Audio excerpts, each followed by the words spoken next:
Hi, nice to meet you all. My name is Magaly Ravelo Chong, and I'm honored to be here with all of these beautiful artists and their artwork. I'm sharing 3 pieces.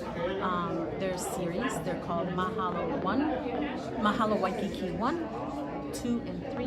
This one right here is Mahalo Waikiki 3, which is in connection. It ties in these 2 pieces.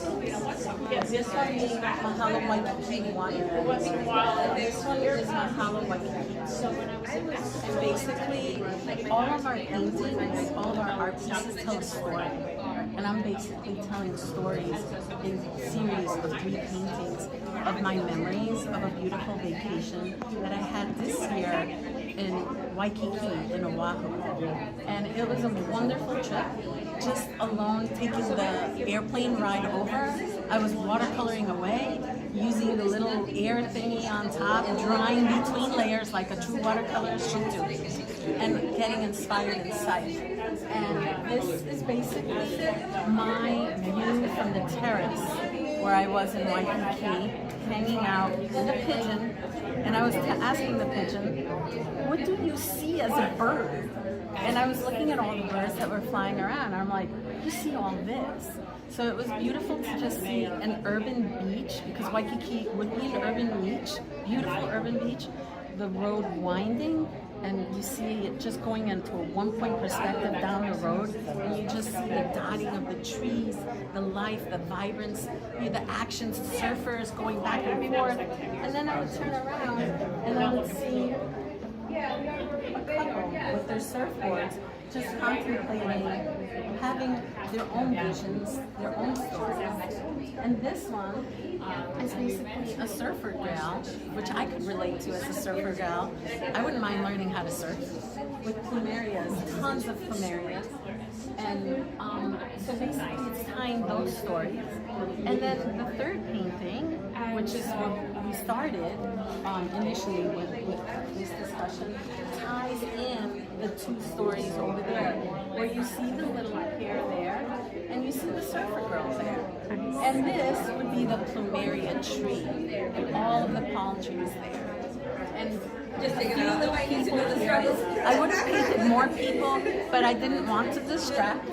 But it's basically a piece that I put together, staining the background, and then just adding washes of watercolor and integrating the waves, the crashing waves, and what pops out with gouache. So that's like my recipe. I like putting together recipes for my paintings, and hence we have the stories. And Is this your first exhibition at the Islip Arts Council? Well, actually, with the Hispanic Heritage, yes. I've been exhibited work in Islip Art Council with my Chinese brush painting, where I've exhibited Pio Pio Family, which is like a painting that I created with a chicken, a hen, and a rooster and their little hatchlings, but very traditional Chinese brush painting. Can you tell us something about the class that you may be teaching here? Oh, I'm very excited about that. Totally. I did speak with Linda, and I would love to teach. I would be honored to teach a East meets West watercolor class, where it's basically marrying and integrating the 2 cultures. Western watercolor is awesome. I tend to paint on the very loose side, which is something that has always been my fascination, because just to give you a little background, my background is in architecture, and in architecture I've presented so many projects to my clients in watercolor, in marker, in India ink. So just you know, and you have to work fast, so the loose communicates also. It gives you the essence, the energy. The East meets West in my mind, especially with Chinese brush painting. A lot of people would love to do it, but they get discouraged that it's too hard. It is a different form, a different approach, but you also have to consider that there is a looseness, a spontaneity to it too.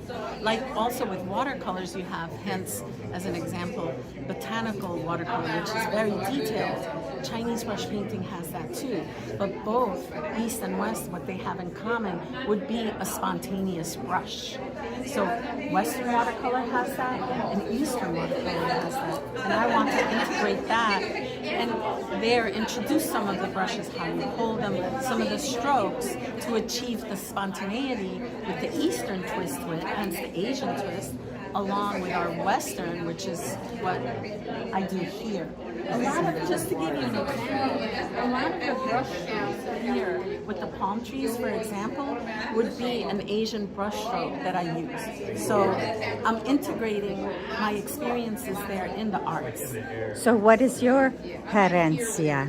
Mi herencia. I'm very proud of mi herencia. My mother is Ecuadorian, my dad is Spanish and Cuban, and I'm basically a blend of all that with our music, our food, our art, and our stories. And I was born in New York. And basically, my herencia is basically my artwork to you all. Wherever I go, this is basically my travels. But wherever I go, I try to give a little bit of the energy and essence of my experiences. And basically, my herencia is that. That's so nice to have you with us, and your artwork is beautiful. Thank you so much. Mwah. And if anybody is interested in learning more about this class in the upcoming season, you go to isliparts.org, and it will be a link off of the home page. So thank you so much. Thank you.